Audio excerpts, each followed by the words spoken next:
Happy New Year to everybody, and happy Friday Eve, as I like to call it. This is my first event here. My name is Zach, the new membership director here at the Collective. Thank you all for coming out today. My first civic cocktails, and I guess is a pretty big turnout. So thank you. Appreciate you all coming out for me. But I just want to let you guys know the Collective is an amazing place, as you can see, for private events, but also to socialize, co-work, entertain, meet new people. You know, market your company, your brand, or just have an amazing meal. So I don't want to say too much more than that, but if you're interested in learning more about our membership offerings, we've got here in Columbia Tower Club, of course, downtown, and then a network of about 200 clubs across the United States and in Mexico. So if you'd like to learn more, I'll leave some business cards out for you, and maybe we could chat. Thank you. Thank you very much. I'll keep it quick. Can I get a round of applause for the Collective, our amazing host today? Thank you. Welcome to Seattle City Club's 2026, not 2025, legislative preview. My name is Bobby Nickel, and on behalf of the Board of Directors for Seattle City Club, I am honored to welcome you to one of City Club's longest running and most important civic programs. For more than 4 decades, Seattle City Club has worked to strengthen democracy by creating space for informed, respectful, and nonpartisan dialogue. In a civic moment marked by rapid change, high stakes, and deep public interest in how decisions are made, our mission remains constant: to gather in the middle of the day or even late at night for cocktails, to maintain deep public interest in how these decisions are made. We are gathering, we're educating, and we're equipping people with direct access to leaders and the ideas shaping our region. Legislative Preview is a cornerstone of that work. Each year, we bring together top leadership from the Washington State Legislature across party lines to share their priorities for the upcoming session and to discuss how legislative decisions will impact communities throughout the state. By pairing elected officials with trusted journalism and thoughtful moderation, City Club helps ensure accountability, clarity, and public understanding at a time when these values matter more than ever. This program is made possible through the generous support of our 2026 Legislative Preview sponsors, PEMCO and Puget Sound Energy, whose commitment to civic engagement helps keep this forum accessible and also impactful. We're also grateful to our board members, our staff, and the many community supporters in the room today who sustain City Club's work year-round, including several volunteers. If you value programs like this, programs that prioritize access, transparency, and civil discourse, I do encourage you to consider supporting Seattle City Club's mission through a contribution today. And now we are pleased to begin Legislative Preview 2026. It's my pleasure to welcome Melissa Santos, reporter at Axios Seattle, who will serve as today's moderator and guide our conversation. Melissa, over to you. Thank you. Thank you. I'm really happy to be here hosting. Today with us, we have Senator Jamie Pedersen. I wrote this. I didn't know what order they're going to be sitting in, so bear with me. We have State Senator Jamie Pedersen. He's the Senate Majority Leader, and he previously chaired the Senate Law and Justice Committee. He may have the distinction of having his name misspelled more than any other lawmaker in the press, and for my personal role in that, maybe once I can think of, I apologize. We have Joe Fitzgibbon is the State House Majority Leader here, and he previously chaired the Chamber's Environment Committee. He is a Seattle Democrat, like Senator Pedersen, and part of that big Democratic majority we have right now in Olympia. At the end here, we have Senator Braun. He's a Republican from Centralia, and he's the Senate Minority Leader. He also spent a good amount of time chairing the Senate Budget Committee and working on McCleary, that whole education funding case that kept us very busy for a few years in Olympia. And we have to my left here, State Representative Drew Stokesbary. You were on all the budget committees for a while, weren't you? And now you are the House Minority Leader. I met Drew first time 10 years ago at a Starbucks in Auburn when you were running for your first term, right? And he's come a little bit of a long way since then, I think, in politics. So I'm going to get started here and talk about a little bit about what's going to happen in the legislative session. But first, I think I want to talk about how we got where we are. We definitely had headlines all over the place 2024 talking about big $10 to $12 billion budget deficit. And then you all had a session last year, and theoretically, you passed a balanced budget in April, left town, but now we're sitting here and the headlines are saying And the governor's saying, and the budget analysts are saying, we have another budget deficit of multi-billion dollars. We're looking at $4 billion again, deficit over 4 years, maybe more. What exactly happened to get us to that point again? And I'd like to hear from each of you individually on this a little bit. Maybe we'll start with Representative Fitzgibbon. Sure. So a combination of things have happened, many of which came unasked for by us from Washington, D.C. We saw massive federal cuts to Medicaid, our shared state federal program for healthcare assistance for low-income people.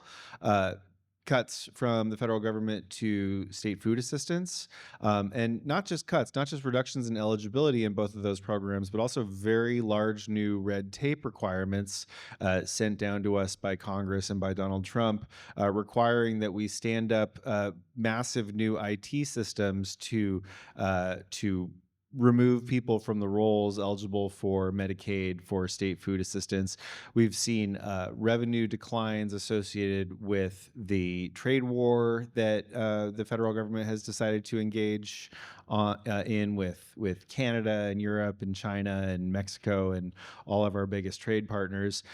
We also just see the long-term impacts of having a state tax code that doesn't keep pace with the growth of our economy and the growth of the needs of students and people who, elderly folks who rely on the state for long-term care. We have a state tax code that is from the 1930s. It relies on sales tax, property tax, and business taxes that don't grow at the same rate as the cost of providing K-12 education, for example, to Washingtonians. So all those things come together to present us with a budget challenge headed into our short session this year that will be our top priority to resolve. Representative Stokesbary, do you agree with that assessment, or why do you think we have this budget deficit? Yeah, I don't really agree with that assessment. I think, while there are some changes coming by virtue of federal law, those are several years out into the future and aren't the reason for the impending multi-billion-dollar deficit we have right in front of us. That. Not to say that we don't need to take those things seriously, but that's not the acute problem in front of us.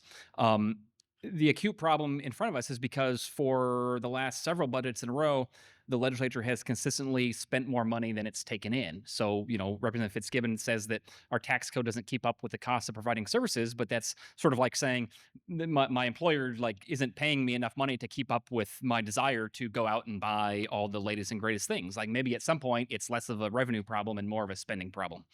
Every budget for the last couple of years now, we've spent more money than we've taken in. We know that these structural problems are coming, and we're far too slow at addressing at the state level the reasons why spending continues to grow while results continue to diminish. Senator Pedersen, do you have some thoughts on the budget deficit and why we're back here again with one after only 8 or 9 months? You're not going to be surprised to hear that I agree much more with Representative Fitzgibbon about his analysis. In addition to I guess I respectfully disagree with Representative Stokesbary. The need to spend over $300 million on IT projects to ferret out poor people who aren't working enough is an immediate need in this budget that is directly caused by the passage of H.R. 1. We also have a whole series of attacks on our research institutions. So here in this neighborhood, Fred Hutch, the University of Washington, Seattle Children's, all affected by dramatic undermining of science by the federal government. And then I guess I would say the destabilization of the entire healthcare market by the termination of the subsidies under the Affordable Care Act, by the changes that are coming from Medicaid. In anticipation of that, providers and insurance carriers have already made a bunch of changes trying to figure out how to ferret away money for the future, right? So in my outside business, where after years with the policies that we've been pursuing to try to reduce the uninsured rate, and very successfully. I mean, I think our state has taken better advantage of the Medicaid expansion than any other state in the country. We had gotten down to around 4% uninsured from double digits when I started in the legislature, and the result of the changes that everyone's anticipating is that after multiple years of 1, 2, 3% increases in our healthcare costs, this year, my company that I work for is going to be looking at 20% jump in premiums, right? So, I just think that cascades through the entire economy. The state, of course, as a major healthcare payer, is experiencing that itself. And I believe that I don't want to disagree that we have a long-term structural problem, but specifically, if you're looking at the problem that developed between April when we left with a balanced budget and now, that is caused, I think, almost entirely by the federal government. Senator Braun, what do you think about this budget deficit and how we got here?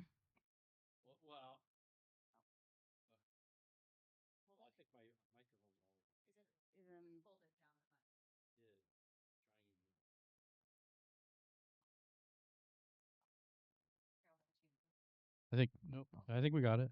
Operator, apparently. Well, it's not going to surprise you that we're going to take sides here, right? And I just want to point, and I don't want to restate a bunch of things if I can help it, but a couple things I would point out. First of all, the structural problem we had didn't happen in the last year. The structural problem happened before that, and it's absolutely a result of decisions within the state to spend more than we're taking in. And you can look at the budget, you can look at the analysis from the nonpartisan staff. It's just fundamentally true. And I want to put that in context. Over the last 10 years, the state budget has grown at roughly twice the rate of personal income, meaning when you make your personal budget, and to the extent that's reflected in business budgets, the state is growing twice as fast. So the claim that revenue isn't growing as fast as we need it to grow seems hollow when it's growing at twice the rate of everybody's individual budget here in the room. Why is it that the services the state has to require have to grow at twice the rate of everybody else's? That doesn't make sense to me. A couple other things I would point out, and just reinforce, you can have issues with the stuff that's done at the federal government. I think we all could find things that we're not completely satisfied with. But the reality is two things. One, if you care about the long-term health of Medicaid is growing by 60% over the last 4 years. That's unsustainable. It's unsustainable in Washington. It's unsustainable nationwide. If you care about the people it serves, you have to be thinking of how do you frame that in? How do you focus on the folks who are most vulnerable and need support? And that's what's being done. And second, none of those impacts have taken effect just yet. There is some claim that some of the administrative cost of complying with the work requirements, and I'll remind everybody, the work requirement is simply if you are able-bodied, meaning no dependents, no disabilities, you're within certain ages, you're required to work or volunteer or study 20 hours a week. This is not a high bar. As I heard it, and we sat in the same committee, but I asked the question from the folks who manage the Straight Nutrition Program if they already had the system to do that, and they said yes. I asked the folks about Medicaid if they could use the same system, and they said yes. So I don't find realistic this claim that we have to spend billions or millions of dollars, tens of millions of dollars, to build a system that the folks in those agencies said we already had and could use. And again, I go back to the point that this doesn't take effect until next December. None of this is causing our immediate problem, and we should focus. I get there's things outside our control we can't do anything about from here. We should focus on the decisions we have made, we collectively, as a legislature run by my good friends in the Democratic majority, have made that have driven our budget out of balance and are going to cause us problems now and into the future. The last thing I would say, if I may, is Senator Pedersen said something, mentioned the increase in private health care. He's 100% right. But what he's leaving out is a bunch of that increase is driven by policy put in place this last year in the legislature that said PEB and SEB, which are the state health care programs for state employees and school employees, no longer have to negotiate. So they no longer behave in the market like a private employer. So all that extra cost that's being borne by private insurance, more of it is being shifted to them. It was predicted last year that this shift was going to happen. We were going to have increases as a result of that policy the majority chose to push forward. So I do want to ask both of the Republicans here, are there areas right now you see that you think should be cut back? I know that the budget's huge. It's going to be a long process, but what areas do you maybe think there has been that overspending? And if we could keep this one tight, I don't want to talk about the budget forever, you guys, but this is a kind of an important one. What areas do you see that overspending happened that maybe can be corrected this session? Do you want to start, Rep. Stokesbary?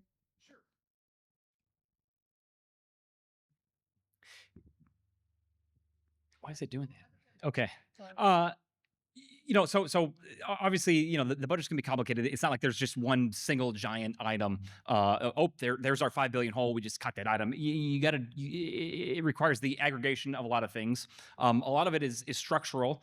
We do a great job coming up with ideas. We do a very poor job analyzing the efficacy of those ideas. I'll say that there's very, very little in the budget that I find like morally objectionable. Nearly every single dollar we spend is a good idea that serves a good intention. The question is that the best use of our limited dollars, or should we attack the problem in a different way? We never really answer that question, and that's part of why we're in this problem. I would say, to give one concrete example, I would look at two things in higher ed. One is the amount of money we spend at Evergreen State College is soaring on a per student basis. Evergreen State College gets far more money per student than any other state university does. There's no reason for that.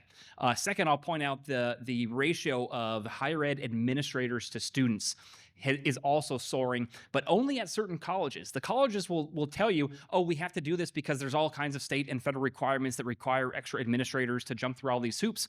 That would maybe be a justifiable explanation if every single university was growing their admin to student ratio at the same rate. But a few are much worse than others, and a few have been able to keep administrator to student ratio flat. So I'd say let's focus on the students and give students a great opportunity to succeed. Washington, despite having one of the most generous college financial aid packages in the country and the most educated adults in the country, has one of the worst college going rates. So we should put that focus on the student and not on the administrator. So I think we want to find some budget savings. Let's put Evergreen in line with what all the other colleges are getting on a per student basis, and let's go back to like a pre-recession faculty administrator to student ratio. Senator Braun, is there a program that comes to mind that where you think the state maybe went too far and just overextended itself that you want to see pulled back this year? Yeah, I'm gonna repeat what Drew said, is that you're not gonna find a magic button inside the budget.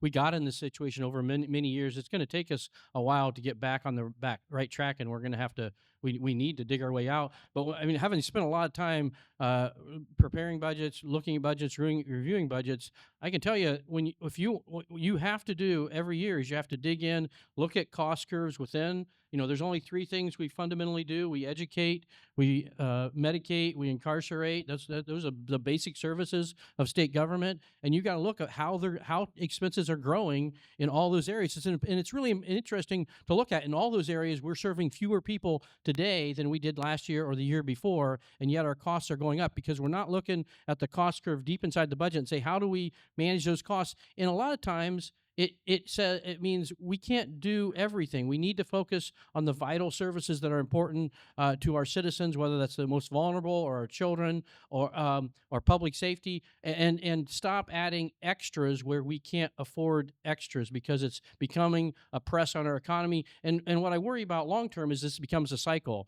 that we continue to solve our budget problems, but with more taxes. More taxes puts more weight on our economy performs more poorly, and we get less taxes, and we repeat, and pretty soon we're in a very bad situation. You got to get in and look at how do we control cost curve growth over time, and there's no magic button.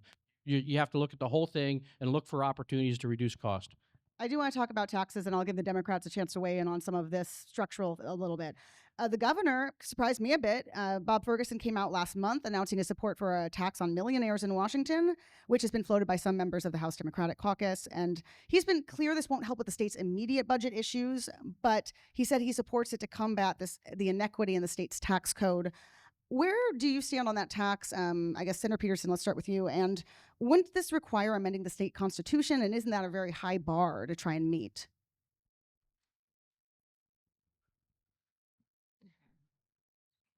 So I have been working with House leadership for the last 6 months or so on this idea.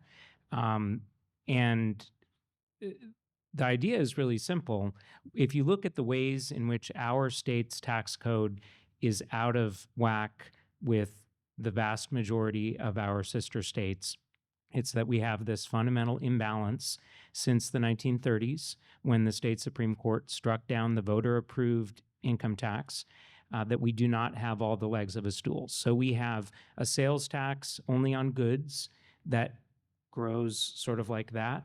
We have property tax that is constrained at 1% growth by law.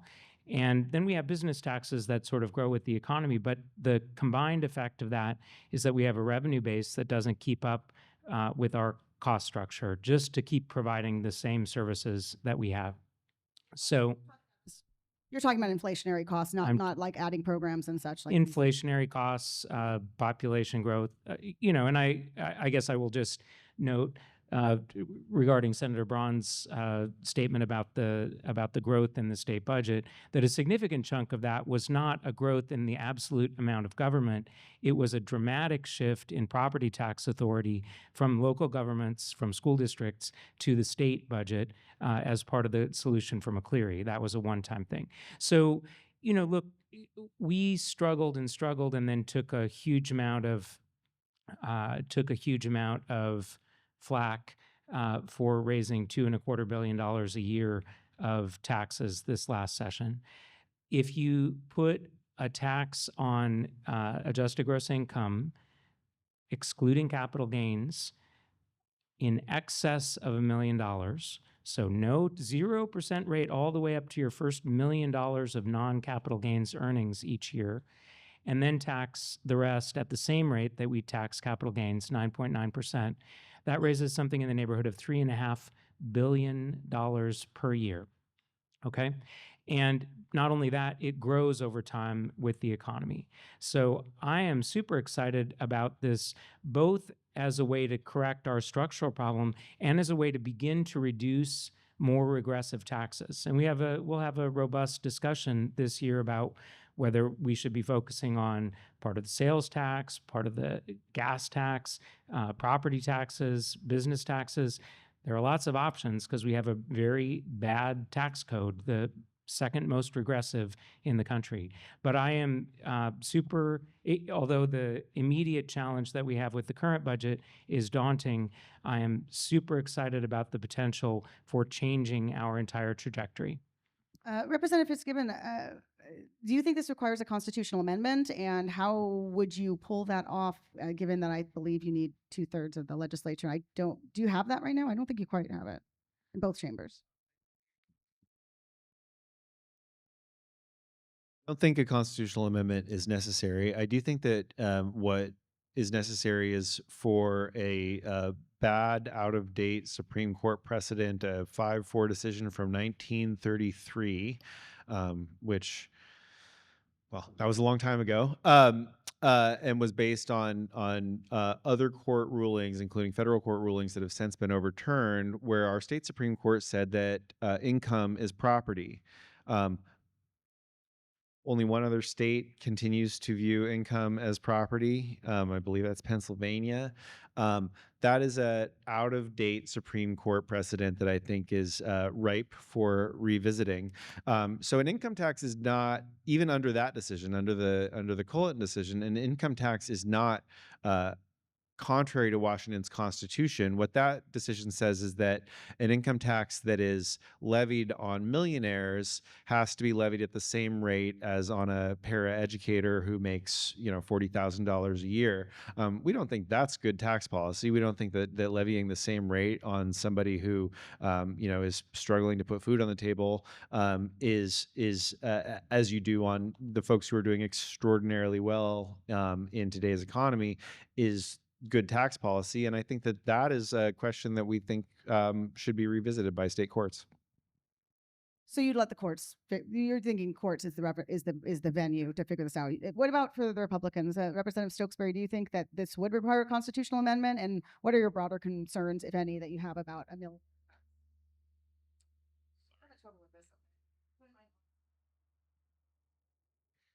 Well, I think Representative Fitzgibbon is right in that, or you're, I mean, I think you need one of two things. You either need to amend the Constitution or you would need to get the Supreme Court to overturn the precedent. I'd like to find out if there's a list somewhere of Supreme Court precedents that should be kept and others that are okay to be discarded, because there was a Supreme Court precedent a year or two ago that was overturn precedent, and that was very controversial. So I'm just trying to keep up of when it's okay for the court to overturn precedent and when it needs to respect stare decisis. I'm getting a little whiplash because I'm hearing multiple answers. He's talking lawyer talk. It's fine. But I think as a policy matter, an income tax is going to be the wrong direction for Washington State.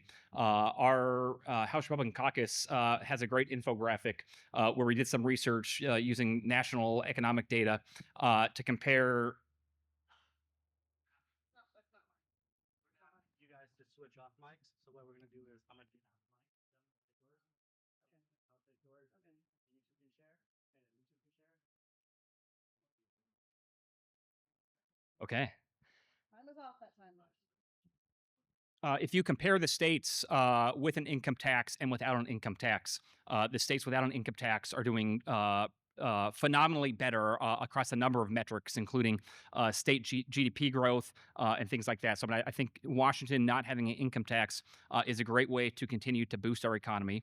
I disagree with Senator Pedersen's contention about the legs of our stool of tax policy not really keeping up.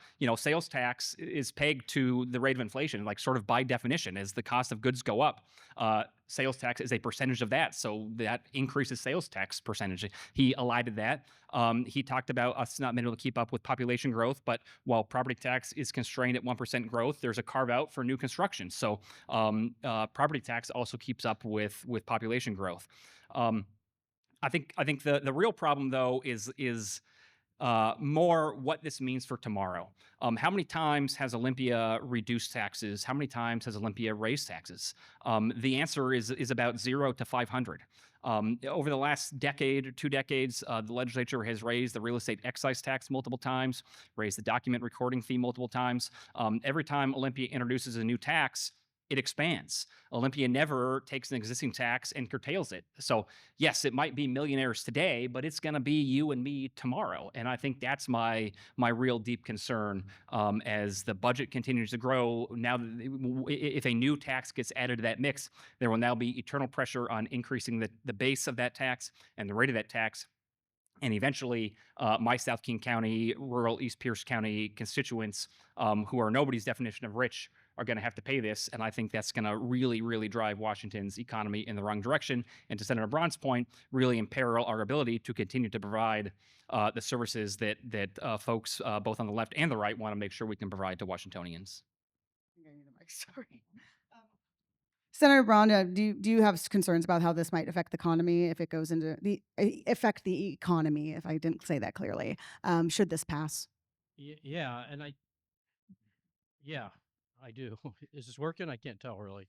Okay, great. So I talked earlier about this cycle that we seem to be getting into, where we solve our budgetary problems with more taxes. More taxes would put more pressure on the economy, therefore less revenue, therefore more taxes, and pretty soon we find ourselves in a really bad position. This particular proposal, and I would just say I have not seen a written proposal yet. I've heard some talking points about it. I've seen a very brief summary, so I don't know exactly what's in it. But what I know so far, and with a caveat that I don't know everything, is when you talk about adjusted gross income, you're not just talking about people who make, have a W-2 income of $1 million a year. You're also talking about every single limited liability corporation in the state, every single S corp in the state, where a company that is relatively small could show a profit on the books of $1 million, and that goes to the adjusted gross income of the owner. And they have to pay taxes on it. But more times than not, that income that the company shows doesn't go to the owner. It stays in the company. It stays in for capital investment. It stays in for working capital. Sometimes, for any number of reasons, it's much more common for more to stay in the company, especially a small company that's growing, than for it to go to the owner. It's how you build long-term growth, how you build an economy, how we built the economy here in Washington, especially over the last 10 or 20 or 30 years. So this is a bill, again, as I understand it, that doesn't just go after those mythical wealthy people that aren't paying their fair share. It goes after small businesses across the state that are just trying to make their way, and especially in particular for companies who do business, who are here in Washington but are providing services outside of Washington, either products or services, and are already paying income tax in that other state and B&O here. Now they would potentially be paying income tax here, B&O here, and income tax wherever they're delivering the product. So this is absolutely a threat to our economy that's already struggling. I mean, you read the state economist report every quarter. You can see, he's projecting lower growth because our economy is struggling. We're not in a recession, but we're, in my view, getting dangerously close to that path. I think Senator Pedersen wanted to respond to something you said. Do you think that you can address these concerns about small businesses? And this will be our last budget question, I think. So we'll try and keep this short. Yeah. So, I mean, first of all, to be clear, we're talking about owners to whom more than $1 million is allocated. The first $1 million is completely free of tax. If you go beyond that, then you would have the 9.9% tax. But I guess what I would say, two things. Number one, the proposal that we're working on, unlike the ballot initiative that was in front of the voters 15 years ago, would provide a dollar for dollar credit for B&O tax that is paid by pass-through owners. So LLCs, LLPs, S-Corp owners. In addition to that, I guess I just observe that every LLC agreement that I've ever seen contains a provision requiring distributions for taxes. And so it is absolutely common for owners to have money distributed to them out of the company to pay their tax obligations. Nothing surprising. Should I let the people vote? I don't know. Okay, one sentence. Fine. So Senator Pedersen's right. I mean, I draft these things too. Yes, the concern is less, will the owner have the ability to pay? I think it's a question, but the bigger question is, you're now imposing an internal 9.9% tax on these small businesses because these businesses have to make an extra distribution to their owners, so the owner can cover that 9.9%, so they can be made whole. But that's 10% of that business that isn't going to have that money left over to reinvest in itself. That is 5 to 10 times higher than the B&O tax is. So are we going to be? This proposal would say we're going to raise taxes on small businesses by 10x. That would be devastating to the local economy. That was a long sentence, sir. Okay. I'm going to move on to the initiatives that have not actually been certified as of this morning by the Secretary of State to have enough signatures, but there were two initiatives that the group Let's Go Washington filed signatures, I think last week for, and one would bar transgender athletes from girls' sports. The other seeks to undo some of the changes the legislature made to the so-called Parents' Bill of Rights, which dealt with parents and their interactions with public schools. Now, the sponsor said they submitted more signatures than would be required, so I'm thinking this very well may come to you all because they are initiatives to the legislature. I'm curious where each of you stand on those two initiatives and whether the legislature has any intention of just passing those on its own this year. Representative Fitzgibbon, we haven't heard from you for a while. What about the, especially the transgender athletes legislation? Try to get you back on schedule. I don't support either initiative. I don't foresee either of them passing the legislature this year. Okay. Senator Pedersen, is there a possibility that the legislature might take action on a couple of issues to get ahead of the initiative at the ballot, or try and? That's happened a few times. I think you even passed this Parental Bill of Rights 2 years ago, so it didn't go to the ballot. But yeah, is there any way you see the legislature addressing these issues itself? So look, two different issues. One is the so-called Parents' Bill of Rights. The legislature has already made the changes that we think are appropriate.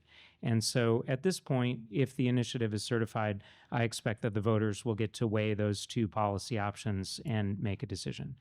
With respect to the trans sports initiative, I guess what I would say is we have something like 5 or 6 young athletes who are transgender in our state of 8 million people.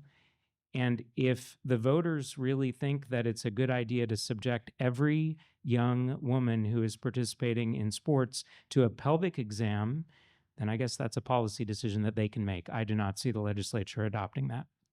I'm going to give Senator Braun a chance to respond to that. I do think that the sponsors allege that they already could do this through the physicals they already get for sports, but you're saying it would be more invasive checking of people than that. Senator Braun, what do you think about the initiative that would ban transgender athletes in girls' sports, and is that something you support? Well, first of all, these haven't been certified by the Secretary of State, so I think we put ourselves at some risk of violating the rules by just talking about it. You asked the question though, so I think I'm okay to answer at least in summary. I think that obviously I think we should consider both of them. One way or another, if they're certified, they're going to go either get considered by the legislature, get considered by the vote of the people. I think that's a good thing in both cases. I disagree with Senator Pedersen's assertion that it requires an additional exam to comply. And I have deep concerns about fairness in girls and women's sports. My wife and I raised three daughters who participate in sports, and I think it's a very valid policy issue for the legislature and for the public to consider. Representative Stokesbary, I'm going to let you talk, but I want to keep it a little bit tight, a little bit. Yeah, I agree with what Senator Braun said. I think the legislature should consider it. Our Constitution says that initiatives to the legislature shall sort of like take precedence over. Our Constitution says that the legislature's like top order of business that should take precedence over everything else is initiatives to the legislature. There's 2 of them this year. Last year there were 6. I think before a couple years ago the record was like 4. So there's for context, we have 1,000 bills a year. So the idea that we would make sure we consider an extra 2 or 3 that are submitted by the people, that 400,000 Washingtonians signed, I think it does a disservice and is disrespectful to voters to just sort of like, even if you dislike the policy, to not even entertain it, to not give a hearing. I think that disrespects voters and disrespects the Constitution to say we're not even gonna debate the idea. We're just gonna shut down all conversation around it. I think as a policy matter, personally, I support both of them. I'm a parent of a lot of kids. I agree that parents should have rights in schools. We see all kinds of data showing that the best indicator of educational success is an involved parent. That's a remarkably difficult thing to legislate around. You can't really pass a law that says parents, you must be involved in your kids' educational activities. But creating a regulatory structure where it is easy for parents to be involved, I think is really good for the long-term educational success of our kids. And while I don't have girls of my own, I do think, as I have a sister, as a fundamental matter of fairness, we need to protect girls' sports. There's a reason why we have separate men's and women's sports league. In nearly every sport, there's fundamental biological characteristics. I understand the arguments that gender is a social construct, but biology is not a social construct. Biology is biology. There's fundamental biological differences. We just saw a week ago one of the best women's tennis players in the world played against an okay men's player, and the men's player dominated her. In order to have fairness, we need to have rules, and I think it's completely fair to say that biological girls should be in one category, biological boys should be in the other category. If you're not going to abide by that, then why have the distinction at all? Why not just have one big open sports group, which I think anybody would realize is a really silly idea. I do want to talk a little bit about housing. The legislature has taken steps in recent years to try and encourage building. That includes new density requirements and lot splitting to make it easier to build more housing. But I don't think anyone would say our housing situation is all good, all fixed. So I'm curious, what are some of your priority legislation items this year to try and address the state's housing shortage? Senator Pedersen, can you start? Sure. So we got into this hole that we are in housing supply over the course of decades and the buildup of a whole bunch of policies. We have taken steps over the last few years, the last 3 in particular, really to try to turn that battleship in a different direction and prioritize building more housing. But it's not going to be solved overnight, and it takes a while for the changes, for example, the middle housing bill from now Senator Bateman, to work through the system. The one that I'm most excited about in the upcoming session is a bill that Senator Alvarado is working on that will allow, well, I guess it would require cities to allow these sort of strip mall properties to be changed into residential. And we're talking about places that have really good service for transit, that often have already built out utility service, good roads, And then, as a result, it's relatively inexpensive to put dense housing into those places. A lot of places in Seattle, a lot of places all around Puget Sound, for example, that could take advantage of that almost immediately. And I think that is a way to reduce the cost of quickly increasing supply. Senator Braun, do you have priority housing bills from your caucus that you want to see the legislature take up this year? Yeah, so I like Senator Pedersen's battleship analogy, because I think he's accurate in that we got into here over decades. It's going to take us a while to get out. It's also accurate to say it's going to turn slowly. But I also say, we've done a lot of bills in the last couple years that have helped turn us. We've gone port or right 5 or 10 degrees. But then we've also countermanded and gone left 5 or 10 degrees, or starboard left 10 degrees by I think I got this backwards, but it just popped in my head. By not taking on the really hard problems, or making the really hard problems worse. And the two I would give an examples of is the Growth Management Act. We have not only refused to address the planning cycle, which is way too long to respond to our modern economy. 10 years is way too. You wouldn't plan any business based on a 10-year cycle. And we've failed to address greenfield development, where we can do it without long-term or short-term, for that matter, environmental damage. We can absolutely do that, but we've refused to do that. And in fact, we've added to the GMA requirements in many cases, which has made it worse and more than countermanded all the good things we've done. And the other thing that we have not taken on is energy code. We continue to allow our Building Code Council and the legislature to change the energy code on a yearly or every couple year basis. And I understand the desire to reduce the use of energy, and don't necessarily disagree with that, but we have to have some level of stability if we're going to allow our builders to adjust and build in a way that's economical. And yet we have not taken that on. So if I have influence, I think we got to take on the GMA in a more material way that will give us real relief and real planning opportunities. And we got to take on energy code in a way that provides stability for builders so they can build at an economical price for our citizens. There may be a few questions I direct to a couple of you instead of letting everyone weigh in, but if you really want to weigh in, you can flag me, all right? I do want to talk also about homelessness, interrelated but not the same as housing. As of a year ago, the State Department of Commerce said there were nearly 160,000 people in Washington unhoused or in emergency shelter. And I wanted to know what specific proposals or strategies should the legislature pursue this year to try and curb homelessness, which has continued to rise both in King County and statewide. Representative Fitzgibbon, could you take a stab at it? Sure. One thing I'd like to see us do is move more aggressively to make sure that the units of housing who can support people who are dealing with complex behavioral health issues, which may be the thing that keeps them living unhoused, whether that's a mental health issue or a chemical dependency, or very often those things co-occur, to move into more permanent housing.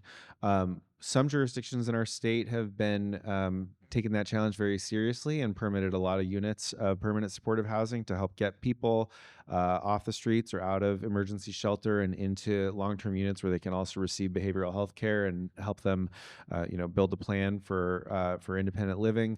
We've seen some jurisdictions that just have said we don't want to have that kind of thing here, and I think that legislation that would require that all cities and counties allow permanent supportive housing to be built in zones that are otherwise have the infrastructure needed for residential housing is one way that we can remove impediments to getting the very large number of units needed to to help people move into more stable, more therapeutic places to live.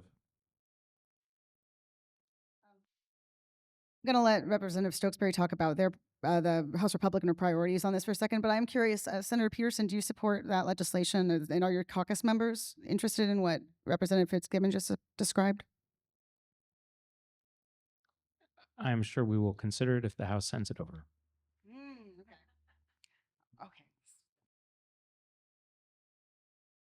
So, Representative Stokesbary, for you, is that legislation that you'd support? And are you looking at other types of strategies and proposals to address homelessness? Yeah, I think it's a policy worth debating. I don't think there's a lot of support for that particular formulation in our caucus. I think folks have got some concerns still. With nearly everything we do in the legislature, there's a fundamental tension between local control and sort of like state predominance, state preeminence. They can be in conflict a little bit. We talked a little bit about the missing middle housing bill. I ended up voting. Republicans generally are going to be more in favor of more local control. That just is like sort of innate to our respective ideologies. But I voted for the middle housing bill, even though it was kind of a mandate to cities, because I realized that cities on their own were sort of like not making the right choices to enable us to grow the supply. I haven't quite seen that to the level that Representative Fitzgibbon described with some of the supportive housing. So I still think that maybe on a topic like this, we still should be deferring to the local cities who know their jurisdictions a little better than we do in Olympia. I will say, I think one thing that our caucus wants to continue to focus on, and unfortunately, there's some headwinds because folks on the other side of the aisle have a fundamentally different idea. But just like steering the battleship of more housing supply, steering the battleship of getting folks housed and off the streets, or getting folks housed and off the streets is also like steering its own battleship. It takes time to build up the supports and the housing that we need. We can't just snap our magic fingers. I mean, you're constrained not just by the dollar amount it would cost, but you're constrained by the actual time it takes to build facilities, and you're constrained by the labor availability to staff facilities. So it can't happen overnight. In the meantime, we have a really severe public health crisis with the public homelessness that occurs, especially in jurisdictions like Seattle, but no longer is it only jurisdictions like Seattle. And, while we are building places, shelters, and other facilities to get folks off the streets, we need to make sure we're keeping the rest of the public safe and not having encampments across the street from schools and parks and playgrounds. So I think Republicans would say, let's give cities the tools to make sure that, to the extent these encampments, unfortunately, are an unavoidable happenstance, that they're in places that are minimizing the public health crisis that's created, that are avoiding having them across the street from schools, parks, and playgrounds. Unfortunately, I think there's folks on the other side of the aisle that want to pass laws that prohibit cities from doing anything in this regard. I think Republicans would support cities in their efforts to find more appropriate spaces for the sort of like public visible homelessness. Well, hopefully we all work towards a shared goal of building enough housing and shelters to get these folks off the streets in the first place. Are there proposals to ban cities from doing anything on this issue? Are you referencing not letting encampments be cleared, or? Sorry. Yeah, I can't remember the bill number, but there's a bill last session that the legislature sort of considered. That it was in the House, didn't come to the floor, but it made it through committee. That would have essentially handcuffed cities and prohibited cities from, sort of like clearing encampments or anything like that. The law has been a little bit vague here. There was a case in Boise that sort of made cities feel like there was one set of rules, and then it got quasi overturned, clarified by the Supreme Court out of a case from Oregon that has sort of, I think, shed some light in a little bit better ways. But you've got cities like Everett that I think are doing some good work here. And I think if the legislature passed a bill that was proposed last session, that would have really handcuffed cities like Everett from doing what they think is the right move to keep their communities safe. And I think conversely, I think Republicans would say, if a city wants to do something like Everett's doing, but is just a small jurisdiction that doesn't have the resources, maybe let's try to help them do that. Okay. I want to talk a little bit about drug use and drug criminal policy as well.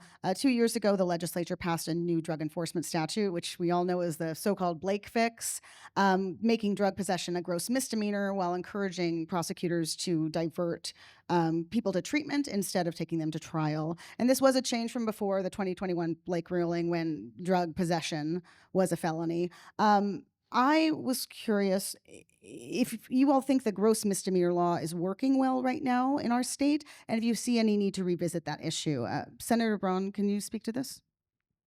Yeah, I'm deeply involved in the discussions around this topic. I think we came to a reasonable conclusion, a bipartisan process. I appreciate the work on both sides of the aisle to get there. I think it took too long, and I think there was some real harm done in our communities as a result. But I'd like to think we're on a path forward. That doesn't mean we're by any means perfect. We've got a long way to go. I mean, fundamentally, what it did is it re-engaged law enforcement in this problem, which you can't separate them. They're the ones that are going to show up in the middle of the night when you have an overdose type of situation. They're the ones that are going to deal with hands-on. So you have to involve them at some level. At the same time, I very much appreciate and support the notion that we should be treatment first providers, and we should help folks deal with this substance issues and get them back on a better track. But you got to involve law enforcement and prosecutors. I think we did that. The big challenge has been that we moved from a felony to a gross misdemeanor, which which practically speaking means all the structure that we had set up around our drug courts around the state no longer really applied. You had to get that same sort of structure at the municipal level if you're going to be successful. And then also, we frankly just didn't have the amount of services that we needed to deal with it. So I think we got we went in the right direction. I think we're improving, but I also think it's going to take a while to get us on a bit on completely the right track. And then the other thing I would add is, you ask if it's being successful. I think you get a wide variation, because one of the things that was built into that bill was still gives local governments, local prosecutors, local law enforcement some flexibility. So different municipalities are dealing with those rules differently, and I think you're seeing different outcomes. In my neck of the woods, I think they're other than developing the services, which I think is a challenge across the board, I think that it's going pretty well. I think other parts of the state are having more challenges. Senator Peterson, how would you build on what the legislature did with Blake 2 years ago, and how can you possibly work on expanding those treatment options given the budget deficit that the state is facing right now? I think the way that you would build on what the legislature did is by providing more treatment options, right? In the current budget situation, I don't think there's any question that we're going to be able to do that. And this is part of the reason why we have to figure out how to have a revenue system that matches the needs of our state.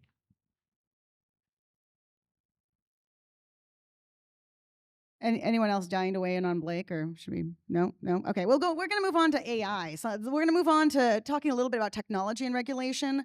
I couldn't help but notice there are several bills pre-filed dealing with the regulation of artificial intelligence, and one of them from Senator Banky, for instance, would create civil liability for people who misuse someone's forged digital likeness without their consent. Separate legislation that was requested by Governor Ferguson would regulate artificial intelligence chatbots, and particularly how they interact with minors. And there's other bills that would establish liability for suicide linked to the use of artificial intelligence systems, and try and regulate the use of AI in schools, specifically for surveillance and use in discipline. What role do you think the legislature should take on when it comes to regulating the use of AI? And how are there particular policies like the ones I mentioned that you would like to see the legislature pass this session? Representative Fitzgibbon, do you want to talk about AI a little bit?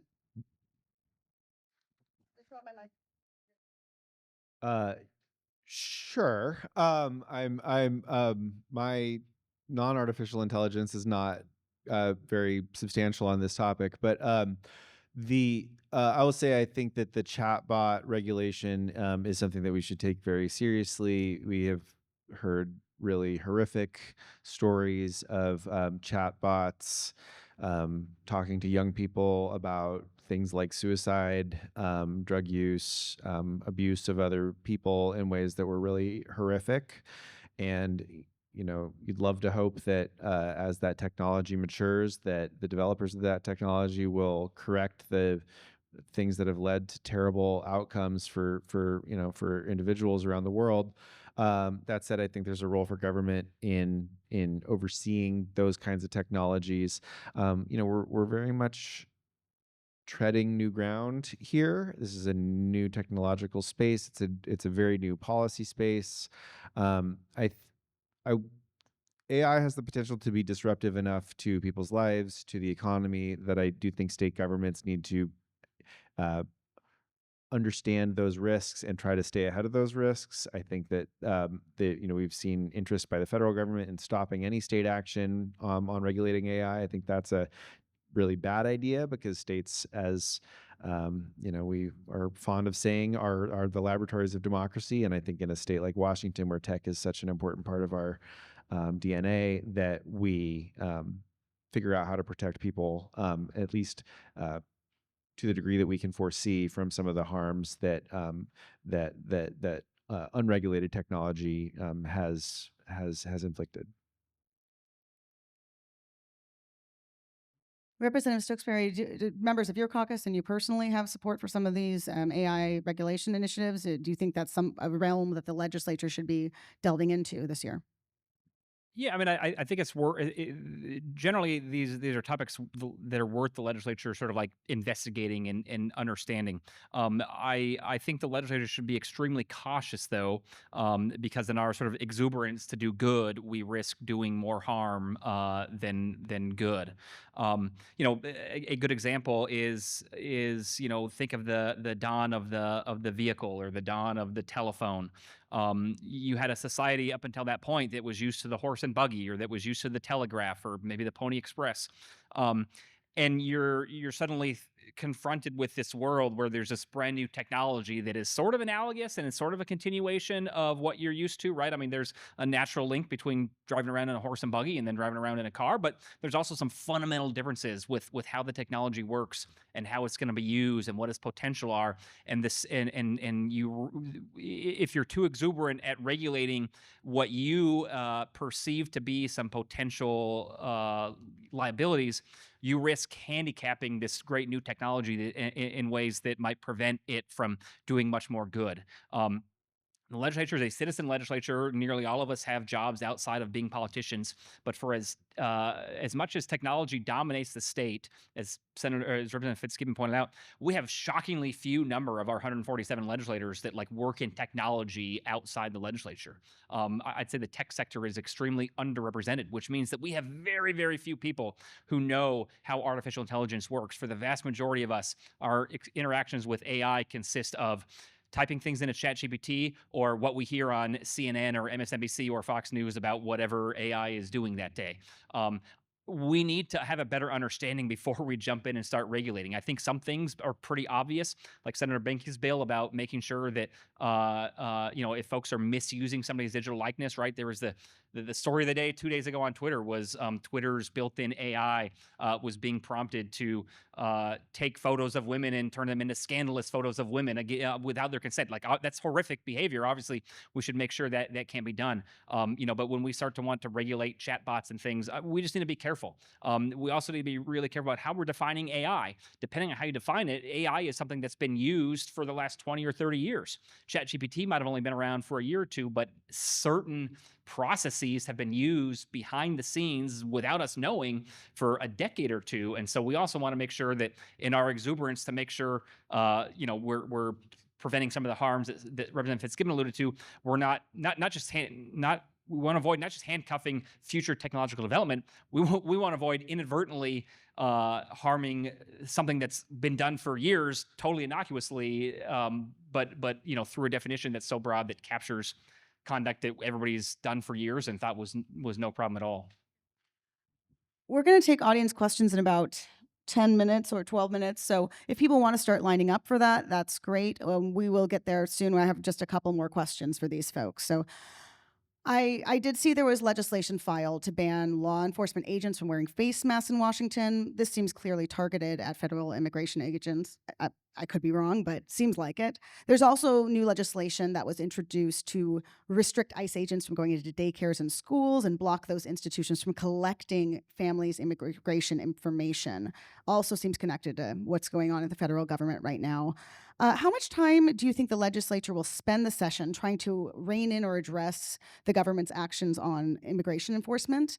And how deep can the legislature get into those issues given the other constraints and things before you? Senator Pedersen, do you want to take this one?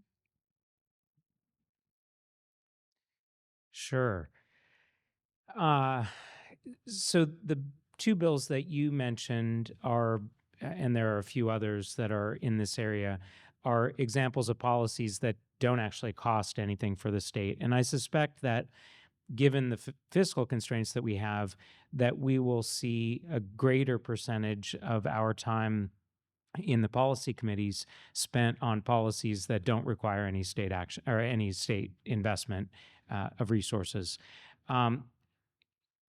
More broadly, I guess what I would say is that for my caucus, probably and maybe other than the budget, the crisis that we're facing, the biggest challenge that we are facing is a historically malevolent federal government that is going after poor people, going after immigrants, going after transgender people, going after science and research institutions, and just sort of every direction. And so one of the main focuses for us is going to be to try to protect people in Washington to the maximum extent possible against the federal government. And so those are examples of things that we can do. Another example is this the enabling legislation for this West Coast Health Consortium that has formed that will allow our vaccine recommendations to shift to be consistent with science as we've understood it, and not with the Secretary of Health and Human Services' personal biases about vaccines. Senator Braun, do you think the legislature should take up and pass these bills dealing with immigration enforcement and masks by law enforcement that are kind of tied to that? What do you think about that? I think we should be enormously careful. I mean, immigration is largely something that is dealt with at the federal level. And I think when we go down avenues like this, where we try to weigh in on issues adjudicated and laws at the federal level, we run a very high risk, and we are doing that today, of putting our law enforcement, our public safety folks in an untenable position where they are faced with a choice as the part of their job, their vocation, of choosing between whether they want to follow federal law or whether they want to follow state law. So I think we should be very careful. I understand the concerns, and I want to make sure that we're treating people fairly. And I think we should take it seriously when we have evidence that that's not happening. But I also think we want our law enforcement to be able to be in a position to be effective, and as part of doing that, we can't constantly put them in a choice between one part of their oath of office and another part of their oath of office, between federal and state law. Senator Fitzgibbon, it seemed like you wanted to comment on this one.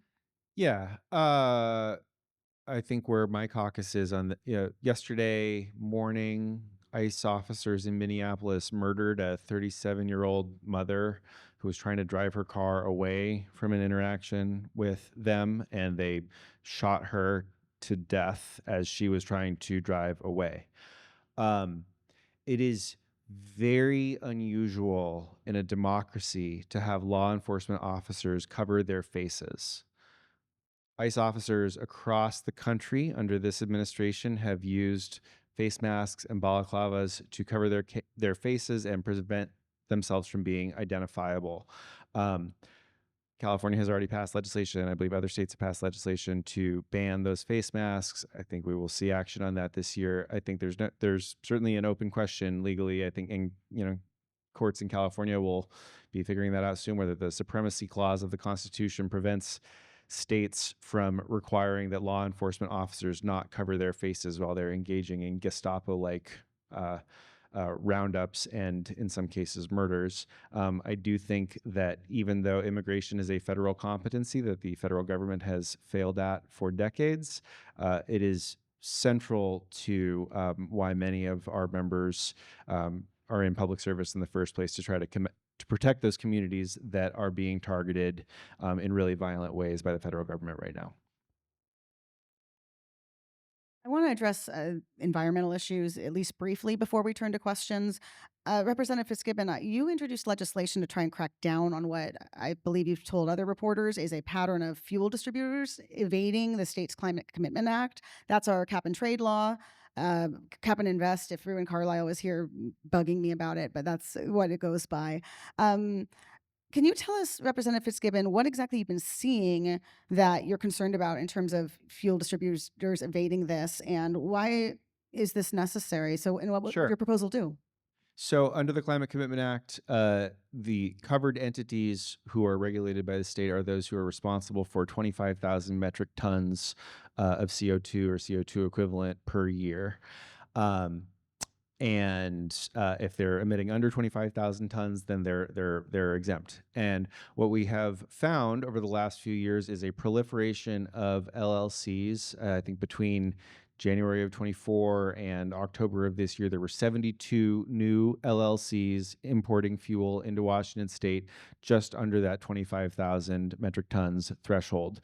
There may be some fuel distributors who predated the CCA who are below 25,000 tons and have a reasonable case for why they should be exempt, but I think all of these brand new LLCs that we started to see form for purposes of non-compliance with the CCA is not fair to Washingtonians, is not help us achieve our climate goals, but it's also not fair to the fuel distributors in Washington who have been following the law and who have been reporting their emissions and complying with their requirements to account for those emissions under the CCA and our other climate laws. So this is an attempt to get at that by lowering the compliance threshold for liquid fuels from 25,000 tons to 500 tons per year.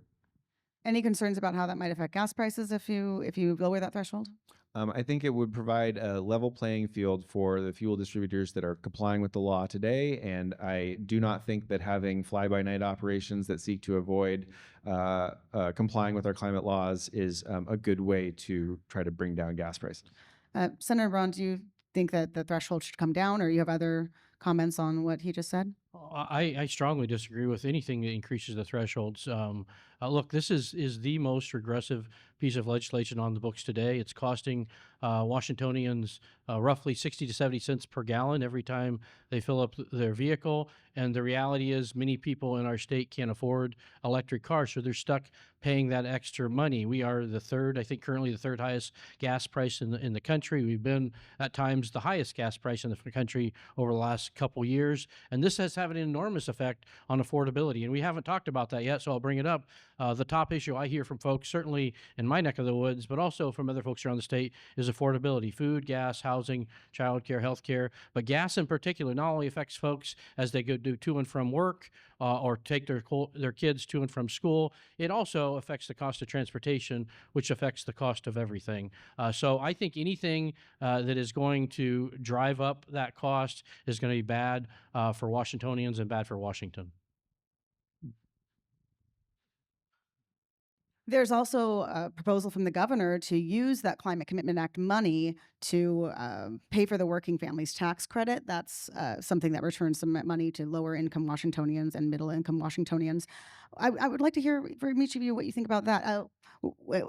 Actually, hold on. Are there people who have audience questions? Are there people who are going to come up and ask audience questions? They might take a minute. Okay, I'll get to you right after this. We're going to let them go weigh in on this, and then we're going to do questions. Yeah. Oh, no, we have audience questions lined up. Oh, they are. Yep. That's where they're lined Got up. the mic. Yeah, Oh. I'm right here. This question might be a little long then for that. Okay, let's make it like a lightning round, like on a really complicated policy. That's fun. Do you support using the Climate Commitment Act money for working families tax credit, or sort of freeing up that general fund money? Representative Stokesbary. Yeah, I think this is one of the few bright spots in the governor's budget proposal. It's something House Republicans have been suggesting for the last couple of years. House Republicans were instrumental in ensuring that the working families tax credit was finally funded.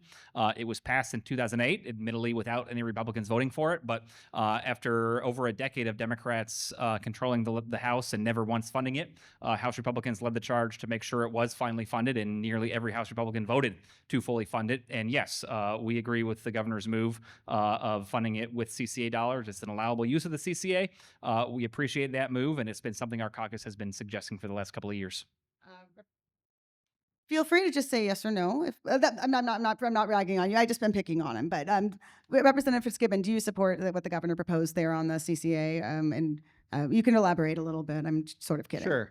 I mean, the governor had bad choices before him in drafting this budget, and there's no easy cuts to make. There's no easy ways to borrow money from other sources of funds. I do not think this is one that we should do. I think we will have a lot of work on our hands to try to make sure that we pass a balanced and sustainable budget. But I think this is not a sustainable source of revenue to pay for an ongoing expense. Revenue from the Climate Commitment Act is dropping, as it should, as the number of allowances available at auction drops, as we lower the cap on our emissions in our state. We're also just coming off of a massive harmful weather event with the atmospheric river, which, as the atmosphere warms, it's able to hold more moisture, and where we see more precipitation fall as rain and less fall as snow. We saw catastrophic flooding in many parts of our state. We're also many years in of catastrophic droughts and wildfires and extreme weather events caused by our contribution to climate change. So I don't think, particularly at a time when the federal government is trying to take us backwards in every aspect of our climate and energy policies, that we can really afford to take a year off from investing in the energy transition. That said, we don't have good choices anywhere we look in balancing the budget this year, so I don't think we can take anything off the table. But yeah, my goal would be to try to invest those dollars as much as possible into energy affordability, the energy transition, energy efficiency, and continue to fund the Working Families Tax Credit with general fund dollars as it has been funded since 2021. Are you guys dying to weigh in on this one? I originally billed it as a lightning round, but I realized I'm not enforcing that very well. So did you want to have a quick comment on it? I agree with Representative Fitzgibbon. Okay. Yes, we should use it that way. As a aggressive, this is a way to get after the very aggressive nature of the Climate Commitment Act. It's the top of the list, allowed in statute. Absolutely, this is a fundamentally good way to use that money. And the last thing I'd say is, as you look at how that money is being spent otherwise, and you look at the amount of actual carbon reduction that's happening as the legislators chosen to spend that now nearly $2 billion a year in Climate Commitment Act revenues, very little carbon is being reduced. So this is a much better way to help folks who are being severely hurt by the aggressive nature of the bill. I'd like to turn to audience questions. Thanks for being patient. You have a mic over there, so if there's someone specific you want to direct the question to, please do so. Yes. So to build on that spiel, come on over here and line up. Please keep your questions concise and as questions rather than long statements. And if you have a legislator you'd like to address, please tell them. Otherwise, Melissa can do that for you. And we'll take the first question. If you'd like to say your name, you can say your name. I'm Bill Franklin, and I have a simple but impossible question, probably. It seems that in some quarters today, elected officials are more loyal to their party than they are to the people. So much lack of cooperation. You seem to be a group that are better at that than some, but what are the chances? I don't have that many decades yet to live. What are the chances of seeing even improvement in Washington State about working together more cooperatively or nationally?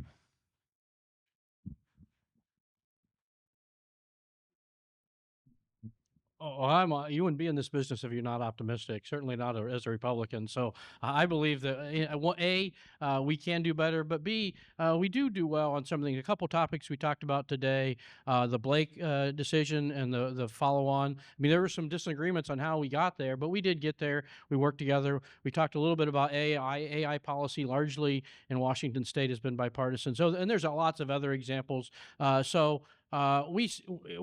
Fundamentally, we agree often, probably more often than not, on what we want to see happen in Washington State. We sometimes disagree, sometimes vigorously disagree on how to get there. But the fact that we all care deeply about our state and making a great place to live, I think ultimately will bring us together. It just means maybe some bumpy roads in the interim. And I would just add, we deeply value our relationship with the Senate Republican caucus. We meet regularly and we work consistently on a whole range of issues. Last year, my biggest bill was a bill about special education funding. and Senator Braun was my second sponsor. We were really happy to be able to work together to make a big step forward in education funding. I have 3 bills introduced so far, all of which have Republicans as second sponsors, and a fourth that I'm waiting to hear hopefully this afternoon from Senator King on. So, I think if you look at the record of the Senate, probably something in excess of 70% of the bills that we pass are unanimous. I think over 90% have bipartisan support. So and then if aside from the things that get press attention, which tend to be the small tip of the most controversial issues, the vast majority of the work that we do is collegial and bipartisan, and we have a lot of really trusted, valuable relationships.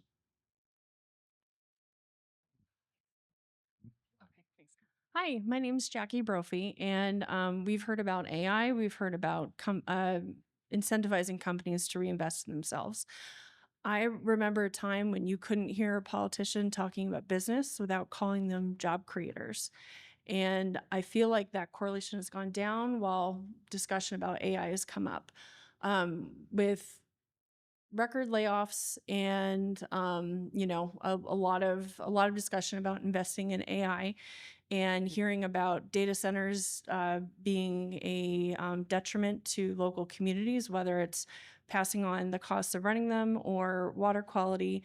I'm curious. I don't know what the answer would be, but I'm just saying with the resources that you all have available, it seems like there's an ROI on investing in companies that maybe are investing in technology and not investing as much anymore in employees who pay taxes, shop in their communities. And I'm wondering how this is being considered in Olympia right now. So you're one. Did everyone sort of hear the question? So you want to know how they're sort of balancing everyday people and then also the sort of corporate pressures and. Sorry, I should have been summarizing this much better. Sorry, yeah. If it wasn't clear, I'm not sure what the answer is, but it seems like there could potentially be a way for organizations to have more incentives to invest in humans while not being completely, while not unacknowledging that there is an advantage to ingenuity and innovation. How do we get investments in humans? How do we incentivize investments in humans? Any thoughts? Yeah, it's a great question, and I agree with the premise a lot. The best example is to look at the skyline right here in this part of Seattle today compared to what it looked like 10 years ago, much less 20 years ago. That's because of one company, Amazon.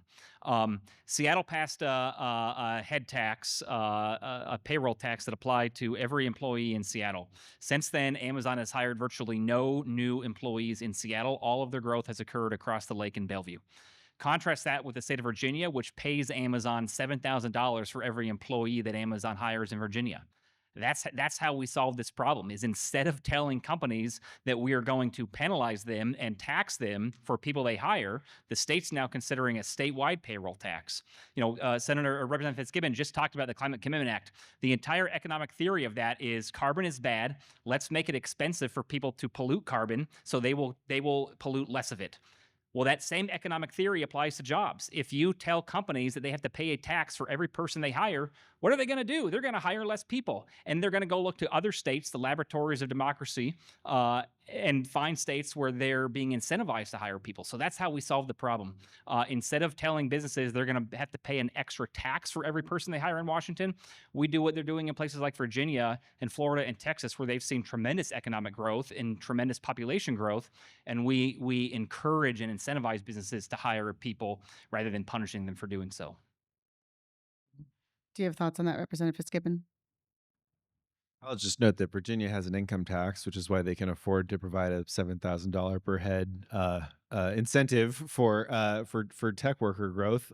So if that's something that we should talk about, then I guess, maybe we can talk about that downstream of having a state income tax. I think AI is a very disruptive technology, and disruptive is not a purely bad thing. There are advantages to it. There are also risks to it. We've talked about some of those already in terms of just some of the risks to individuals of chatbots specifically, but also there's economic risks. Whenever you have a big new disruptive technology, I think it's not. I don't think we necessarily want government to get in the business of saying precisely how it can be used, but for government to anticipate what some of those impacts might be and how do we buffer those impacts so the transition can happen more smoothly. One aspect of this that I have spent more time thinking about than others is data centers. Data centers are extremely energy intensive. We see a lot of data centers in Washington, but even more in Oregon and in Virginia that are putting a strain on our electrical grid. So we do have to think about how do we have energy policies that ensure that as people do more streaming videos and as people use AI, that we have the data, but also that we have the energy that doesn't lead to risks to keeping the lights on or keeping the heat on in your house because there's more electrons on the grid than the grid was built to sustain. So I don't have like a clear answer other than it's the job of government at every level, including state government, to see those impacts as they come and try to figure out how can we smooth them out so that so that the disruptions are more good than bad.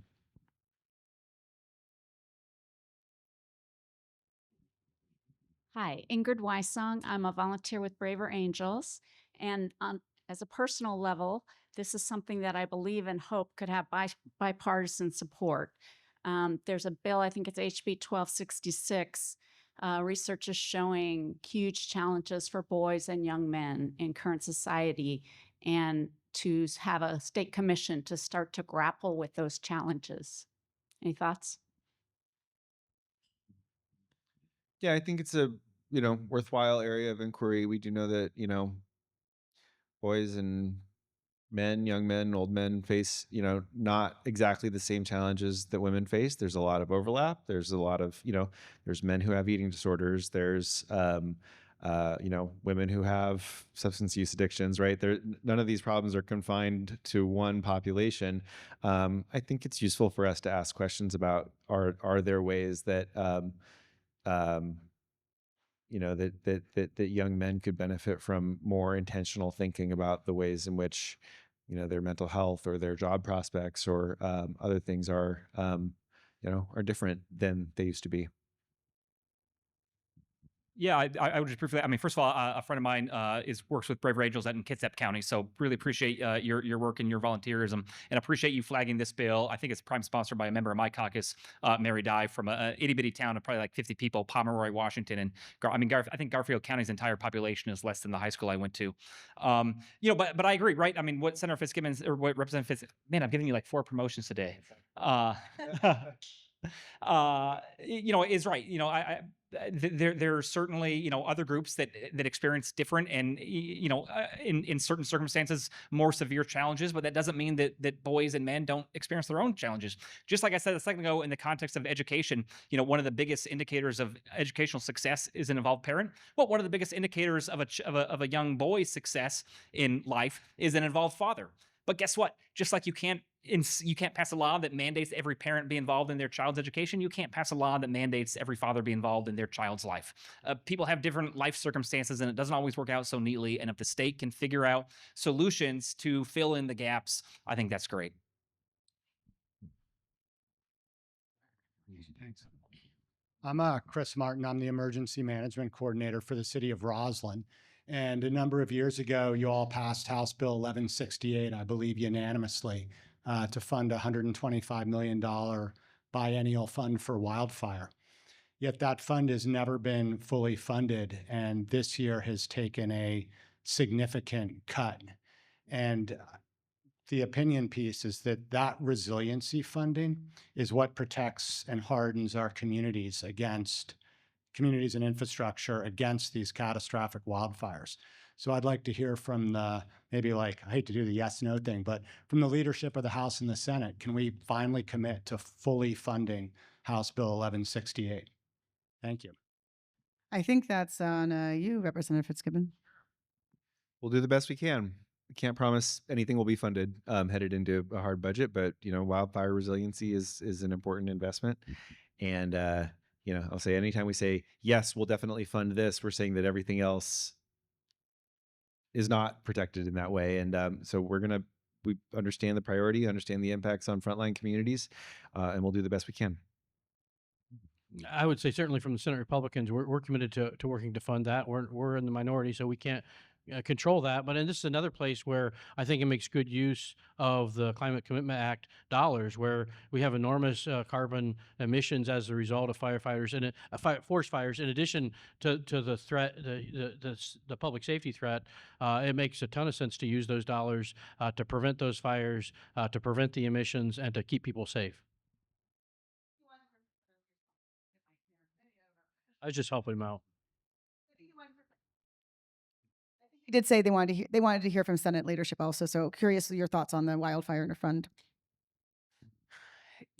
I'm just going to say, as with every other good idea that we have, that we're in a budget situation where we're talking about whether people are going to be able to eat or have health care.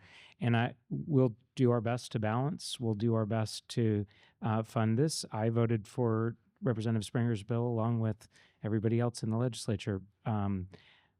But the money doesn't magically appear as a result of having voted for the bill.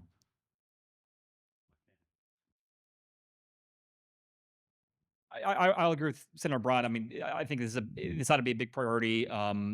So House Republicans will support it as well. But like the Senate Republicans, we don't get to decide that. My majority colleagues are correct. I mean, there are a lot of tough choices to make. So the point I'll add to that, in addition to saying I really hope that we do fund it, or fund it as much as we can, is whether or not we fully fund it, whatever that level of funding is, we need to look at additional things as well, especially forest management practices. I'm a little nervous that in the last year with the new administration, we're taking a little bit of a step backwards, maybe a big step backwards.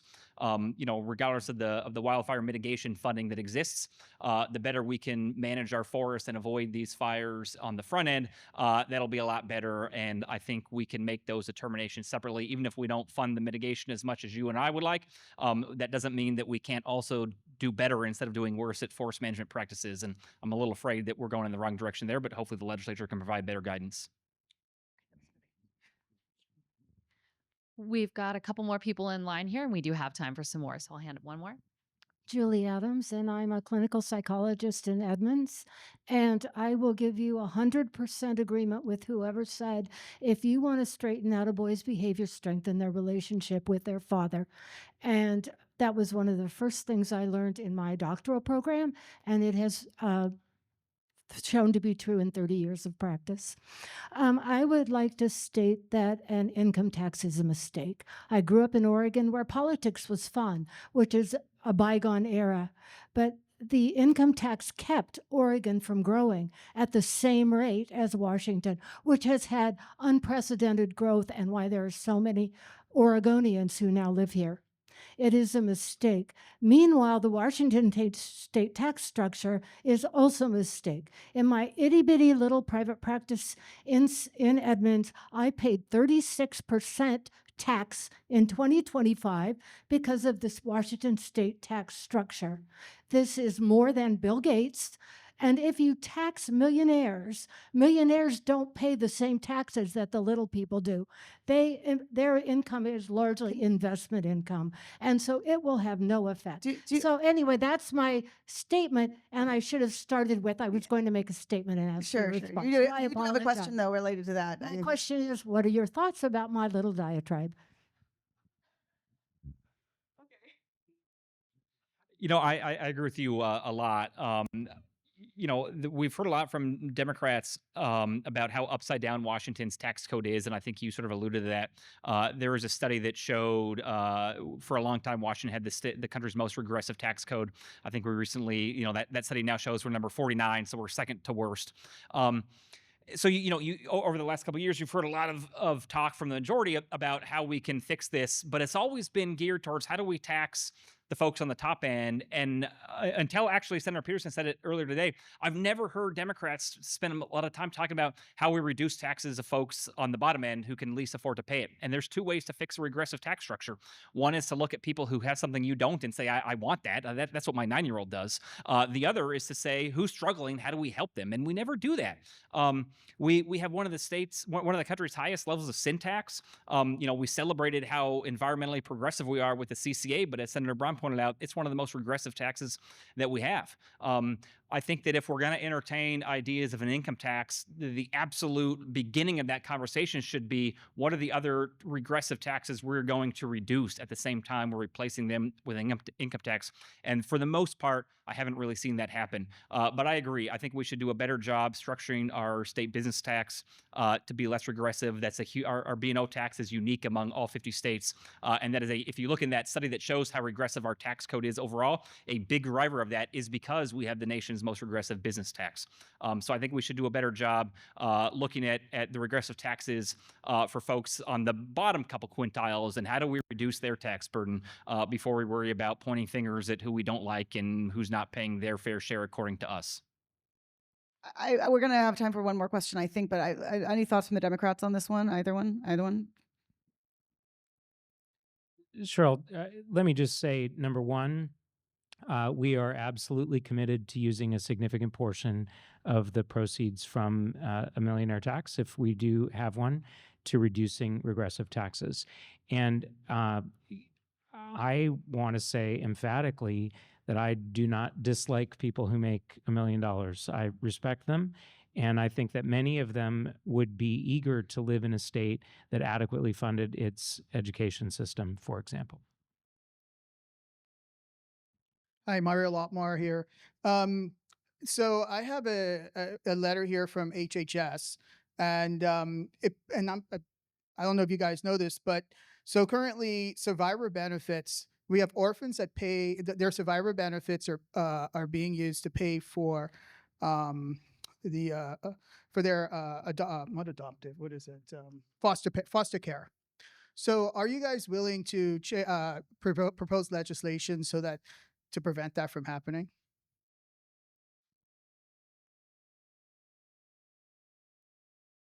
Yeah, I absolutely think we would like to not have those recoveries of disability payments to pay for people's care in state custody. As with many of the other things we've talked about here today, that would be a fiscal cost to the state. We would have to make it up either with higher taxes or cuts to something else, and that's why we haven't done it yet. We've certainly been talking about it, but our fiscal situation is very constrained, and there are a lot of things that we do as a state that strike me as unfair, and we can only solve so many of them at any one time. Yeah. So that bill actually exists, as it was dropped last year by Senator Warnick from the Senate Republican caucus, and absolutely this is something we should do. And I disagree with the idea that we need more revenue to do this. This is about choosing priorities, and we ought to prioritize kids in foster care. We know from the data that they have a lot more challenges than the folks who are not in foster care. Their chances of success are measurably lower in many aspects of life, and if we can do something to help them be more successful, absolutely we should. And if that means we need to be have not the platinum program somewhere else in the budget, but the gold or the silver program, so that we can properly fund foster care and foster kids, we should do it. Do we have time for one more? I think we have time for one more, if there is one. Do you need a rock, paper, scissors? Okay. Well, maybe that you guys can make short answers, and maybe we can get a second. Haven't heard anything about ferries. That affects commerce and travel and business. I won't comment. Okay, other than to say, why are we in this situation of ferries, and what can the legislature do in the short run and the long run to improve the ferry system? In case you haven't noticed, it's kind of broken. I know you aren't the transportation chairs, but I'm sure it's going to be an issue this year you're working on. So in the majority, Senator Pedersen, you want to talk about ferries a little? I know it's not your. I'll take a swing at ferries. We have ferries in my district. The reason we're in this situation is twofold. One, we have a very old fleet of vessels. We have some ferries that are north of 60 years old. They're really not supposed to run for more than 40 years. And we underinvested for years in building the replacement ferries. We have corrected that. We have put funding in the pipeline to build new vessels. It takes a couple years for them to get built, for them to get contracted, for them to get built, for them to get sea tested. They're in the pipeline, but unfortunately, we're still working with an old fleet, and that's why we had the really significant disruptions of this week that got some headlines. But even outside of those headline grabbing weeks, on the Triangle route, which I represent, which is Vashon, Fauntleroy, Southworth, they've been on a reduced schedule for like nearly half the time over the last few months.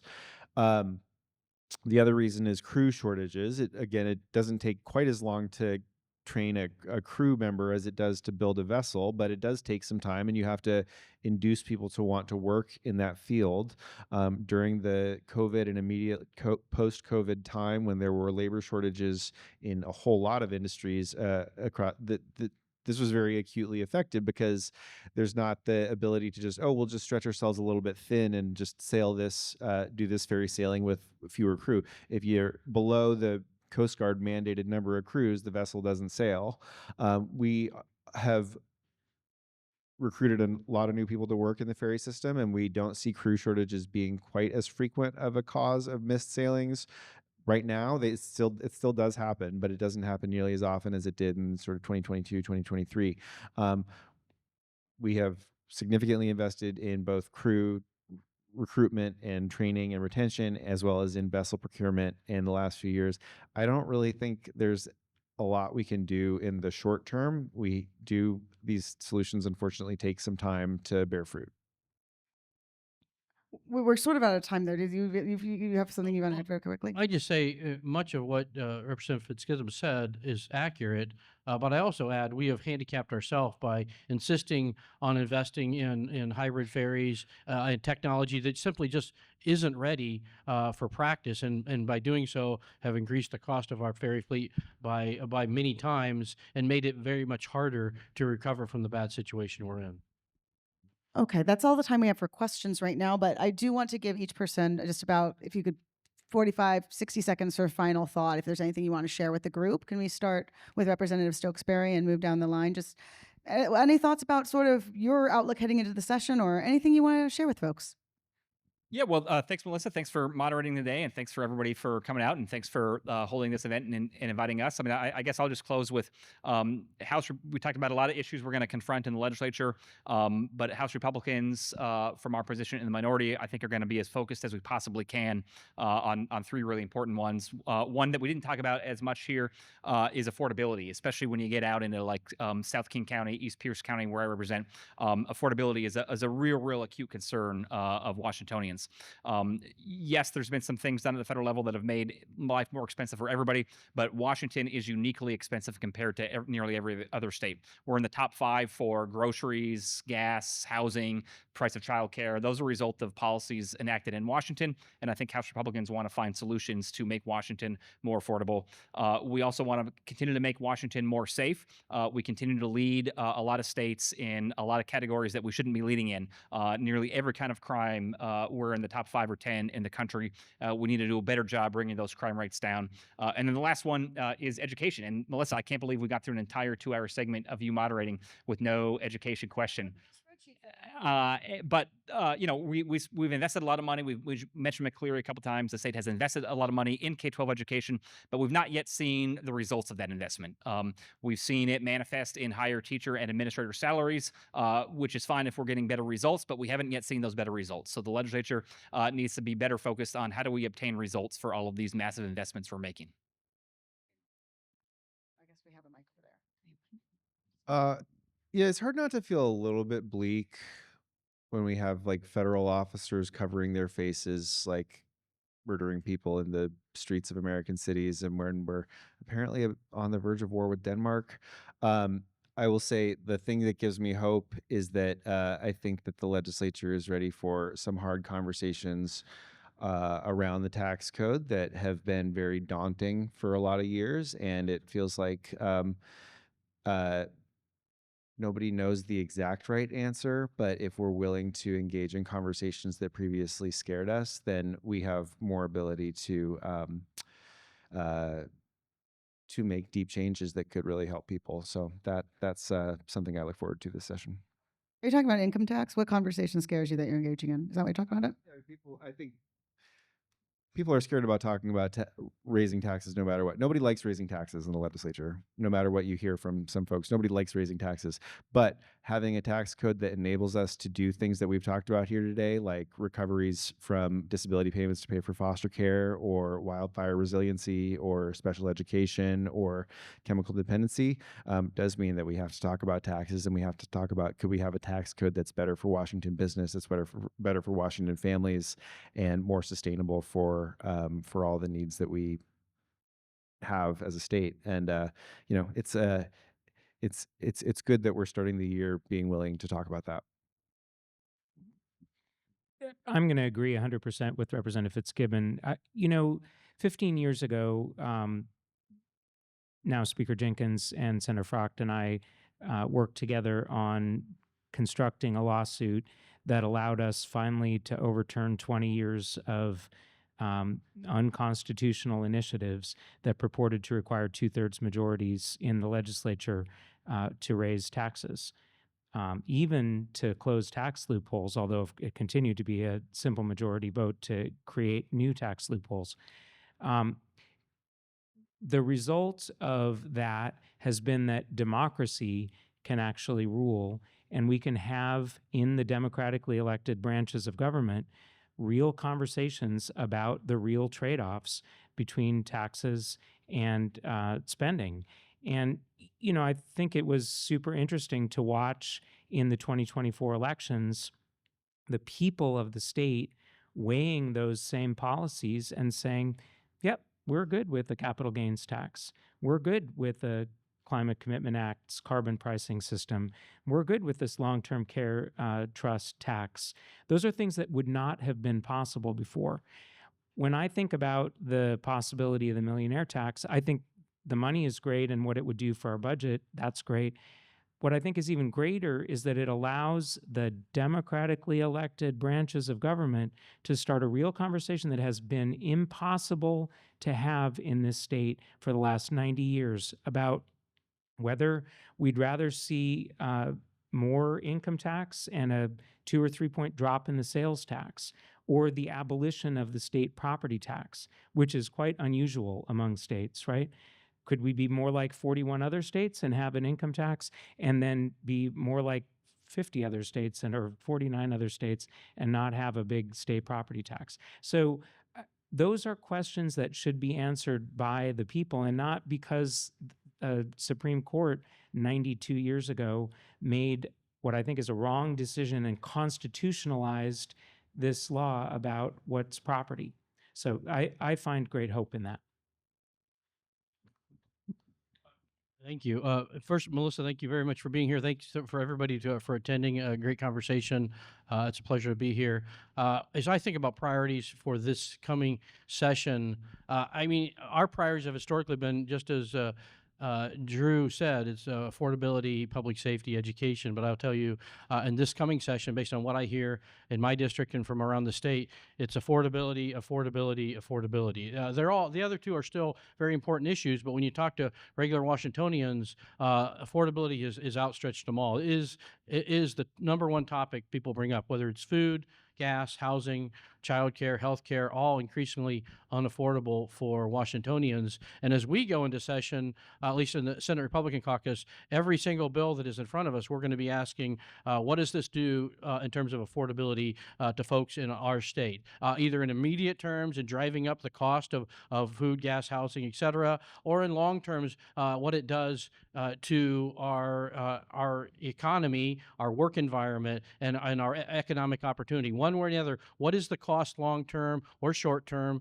And then along with that, how do we build a budget that it gets us out of this down-rolled overspend, tax more, overspend, tax more spiral that's got us headed absolutely in the wrong direction. And that includes the small business income tax that Senator Pedersen mentioned that is absolutely going to hurt our small limited liability companies, are absolutely going to hurt our S corporations and drive our economy down. And I do think we have had that issue considered democratically. It has been voted on by the people of the state of Washington 10 times, 11 if you count the initiative to the legislature that was sent up 2 years ago and approved by the legislature statutorily outlawing an income tax. So the idea that it hasn't been considered by the people of the state of Washington, I think, is not accurate. It has been. It just hasn't been the result some folks have wanted. So we're here looking at it again. But whether it's that tax or other taxes, I think we need to be very careful to let this spend and tax continue in the direction it's going, because we're seeing really negative effects. We are not in a recession in Washington or in the nation, and yet our revenues continue to go down and down and down. You have to be reflective on if what we're doing in Olympia is causing that and what we can do to stop that from getting worse. Thank you. Thanks so much for being here today. I think that concludes our panel, but there will be a comment here from one of the organizers. So thanks so much for making the trip up, or at least from West Seattle and Capitol Hill, and then also from other places where you're coming from. Thank you. Clear. He just moved, so I didn't know where he lives now, okay? Nice new house. I believe we were supposed to have a little board comment, but I will take the place of the board member because I think she stepped away. I'd just like to thank you so much for coming. Please check out the recording that will be on the YouTube channel, I believe, tomorrow or over the weekend. And of course, if you liked this event, please come to Civic Cocktail and all of our many events that City Club hosts. We thrive on your civic engagement, and we hope that you learned something today. Thank you so much.